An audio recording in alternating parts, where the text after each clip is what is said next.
നമസ്കാരം, എല്ലാവർക്കും പ്രവാസി മലയാളിയിലേക്ക് സ്വാഗതം. നിയമലംഘകർക്കെതിരെ കടുത്ത നടപടിക്കൊരുങ്ങി UAE. രാജ്യത്ത് താമസിക്കുന്നതിന് നിയമം അനുശാസിക്കുന്ന രേഖകൾ കൈവശം ഇല്ലാതെ അനധികൃതമായി കഴിയുന്നത് ഗുരുതര നിയമലംഘനമാണ്. നിയമപരമായ രേഖകളൊന്നും കൈവശമില്ലാതെ ചിലർ വിസ, റെസിഡൻസ് പെർമിറ്റ് എന്നീ രേഖകൾ വ്യാജമായി ഉണ്ടാക്കുന്നുണ്ട്. ഇത്തരക്കാർക്ക് 10 വർഷം വരെ തടവ് ശിക്ഷ ലഭിക്കുമെന്ന UAE അധികാരികൾ മുന്നറിയിപ്പ് നൽകി. പിടിക്കപ്പെടുന്നവരെ നടപടികൾക്ക് ശേഷം നാടുകടത്തുകയാണ് ചെയ്യുക. വ്യാജരേഖ ചമയ്ക്കുന്നവർ മാത്രമല്ല, വ്യാജരേഖകളാണെന്ന അറിവോടെ ഇത്തരം രേഖകൾ ഉപയോഗിക്കുന്നവരും ശിക്ഷാർഹരാണ്.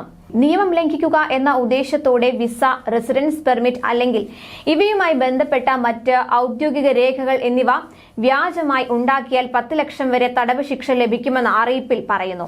നിയമത്തെക്കുറിച്ചുള്ള സുപ്രധാന ഓർമ്മപ്പെടുത്തൽ നൽകിയിരിക്കുന്നത് ദുബായ് പബ്ലിക് പ്രോസിക്യൂഷനാണ്. സമൂഹ മാധ്യമങ്ങളിലൂടെയാണ് അവർ ഇത്തരം ഒരു മുന്നറിയിപ്പ് നൽകിയിരിക്കുന്നത്. കഴിഞ്ഞ വർഷം UAE വ്യാജ റെസിഡൻസ് പെർമിറ്റോ വിസയോ ഉണ്ടാക്കിയവർ ഉൾപ്പെടെ 10,576 അനധികൃത താമസക്കാർക്കെതിരെ കേസെടുത്തതായി അധികൃതർ അറിയിച്ചു.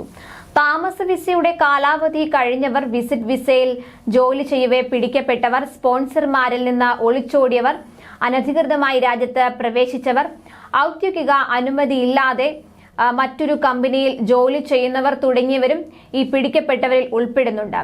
തൊഴിൽ മന്ത്രാലയത്തിൽ നിന്ന് വർക്ക് പെർമിറ്റ് നേടാതെ ജീവനക്കാരെ റിക്രൂട്ട് ചെയ്യുകയോ നിയമിക്കുകയോ ചെയ്യുന്നത് കുറ്റകരമാണ്. തൊഴിലുടമ നിർബന്ധിച്ചാലും വർക്ക് പെർമിറ്റ് നേടാതെ ജോലി ചെയ്യാതിരിക്കാൻ തൊഴിലാളി ബാധ്യസ്ഥനാണെന്ന് നിയമത്തിൽ പറയുന്നുണ്ട്.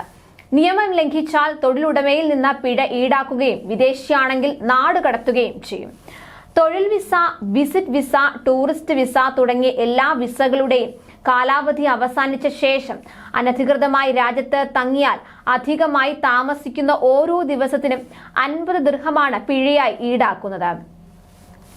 റെസിഡന്റ് വിസയിലെ വിവരങ്ങൾ ഓൺലൈനായി വളരെ എളുപ്പത്തിൽ മാറ്റാവുന്ന സംവിധാനം അടുത്തിടെ പ്രാബല്യത്തിൽ വന്നിരുന്നു. വ്യക്തിഗത വിവരങ്ങളും തൊഴിൽ സംബന്ധിച്ച കാര്യങ്ങളും പാസ്പോർട്ട് വിവരങ്ങളും ഇങ്ങനെ മാറ്റാവുന്നതാണ്.